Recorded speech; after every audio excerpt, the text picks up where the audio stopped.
नमस्कार, मैं हूं सिद्धि सिंह और आप देख रहे हैं आगाज एक्सप्रेस। अमेरिकी उपराष्ट्रपति जेडी वेंस 21 अप्रैल सोमवार को अपने परिवार के साथ 4 दिन की भारत यात्रा पर आए। पालम एयरपोर्ट पर केंद्रीय मंत्री अश्विनी वैष्णव ने सुबह उनका स्वागत किया। वेंस 24 अप्रैल तक भारत में ही रुकेंगे। 22 अप्रैल को वो जयपुर में है। 23 अप्रैल की सुबह वे अपने परिवार के साथ ताजमहल देखने जाएंगे।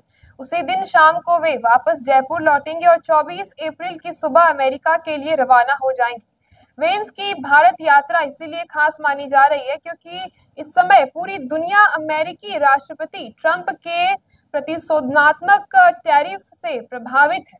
हर देश अब अमेरिका के साथ द्विपक्षीय व्यापार समझौता करने की कोशिश में जुटा हुआ है ताकि इसी बीच के साथ जो है एक टैरिफ के रेट को लेकर के एक समझौता हो सके। इसी बीच अमेरिकी उपराष्ट्रपति जेडी वेंस ने प्रधानमंत्री नरेंद्र मोदी से भी मुलाकात की, जिसमें भारत अमेरिका के बीच व्यापारिक रिश्तों को और भी ज्यादा मजबूत करने के लिए एक नया रोड मैप जारी किया गया।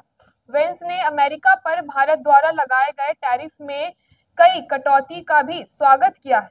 इस यात्रा के दौरान दोनों देशों ने मिलिट्री सहयोग को बढ़ावा देने के लिए एक खास कॉम्पैक्ट पहल की शुरुआत की, जिसका मकसद रक्षा साझेदारी, व्यापार और तकनीक के क्षेत्र में नए अवसर पैदा करना है। पीएम मोदी और वेंस की मुलाकात के बाद यूएस ट्रेड रिप्रेजेंटेटिव ने एक फैक्ट शीट जारी किया है, जिसमें कहा गया है कि व्यापारिक नियमों में हुए बदलाव दोनों देशों के लिए फायदेमंद हो सकते हैं।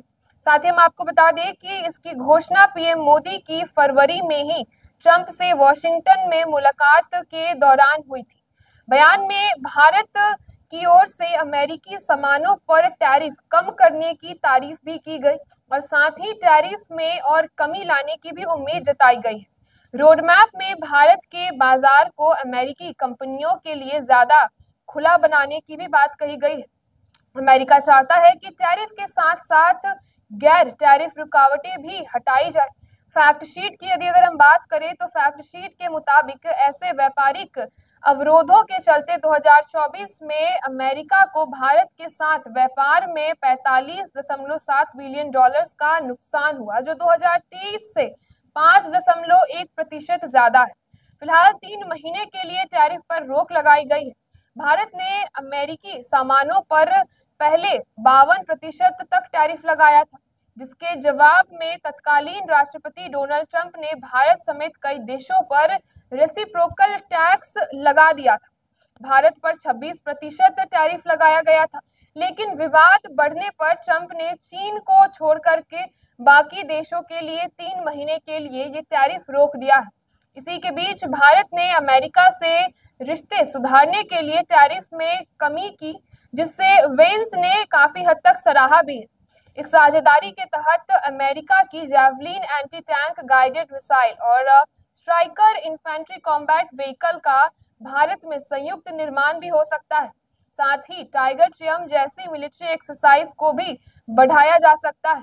साथ ही हम आपको बता दें कि हाल ही में विशाखापट्टनम के खास तौर पे देखा गया कि वहां के पास में जो बंगाल की खाड़ी है, उन दोनों देशों की सेनाओं ने आपदा राहत और बचाव कार्य को काफी हद तक जो है पूरा किया है और इसके लिए टाइगर ट्रियम्फ एक्सरसाइज भी की गई थी। तो ऐसे तमाम खबरों के लिए आप जुड़े रहिए हमारे साथ और देखते रहिए आगाज एक्सप्रेस।